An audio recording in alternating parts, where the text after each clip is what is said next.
Assalamu alaikum. My name is Rizina Lehe. I'm a wife and a mother of 2 daughters and a son. I also come from a very large family where I am the youngest daughter, and I also have a very large siblings from my in-laws.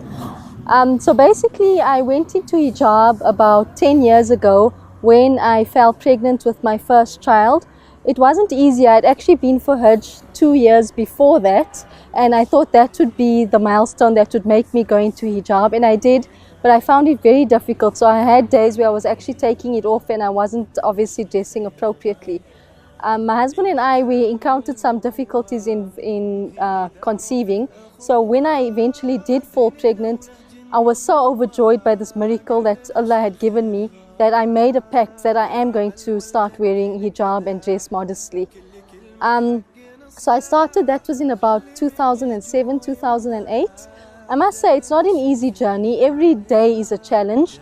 Every day the shaitan whispers, you see these girls with their beautiful hair showing, you look at magazines, you're out at shopping centers, the fashion sometimes isn't conducive to wearing hijab, but that's what it is. It's a test. It's to bring you closer to your Almighty, to your Creator, and at the end of the day, it's your intention that counts.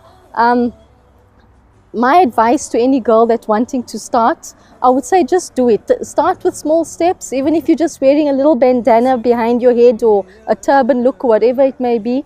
Every bit counts, but at the end of the day, it is a farad, and I think that's what we all need to realize. It's compulsory on us. Just like how we pray our salah, just like how we fast in Ramadan, we can't deny that it's a farad. It's stated in the Quran.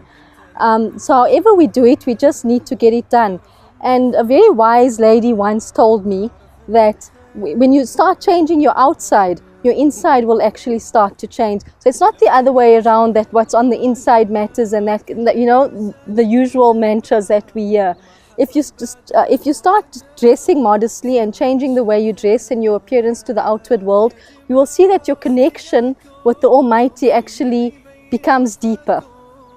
Also, you are more aware that you are a Muslim, because people obviously recognize you as Muslims, especially non-Muslims. So you realize that your character has also got to resemble that of what a Muslim should be. In a world where Islamophobia is so rife, I think it is so important that we actually try to portray Muslims in a different light than what the Western media portrays them.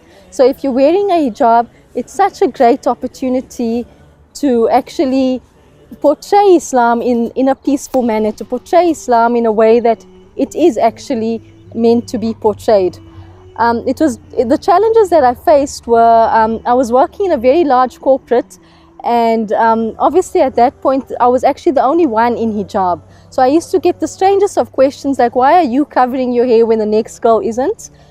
So that was the greatest challenge for me, but I actually proved to them that covering my hair does not mean I'm incapable of doing my work. It doesn't mean that I'm not intelligent, and I actually broke barriers, and I progressed in my workplace and in my personal life. So you can only grow. It's only a positive step. You can never ever move backwards once you are in hijab, and you just have to take it day by day. Every day will be difficult. Every day there'll be a new challenge. Just do it for yourself and for your Creator, and you will succeed, inshallah. قال نشر الخير غاية بالعمل والجد نكدح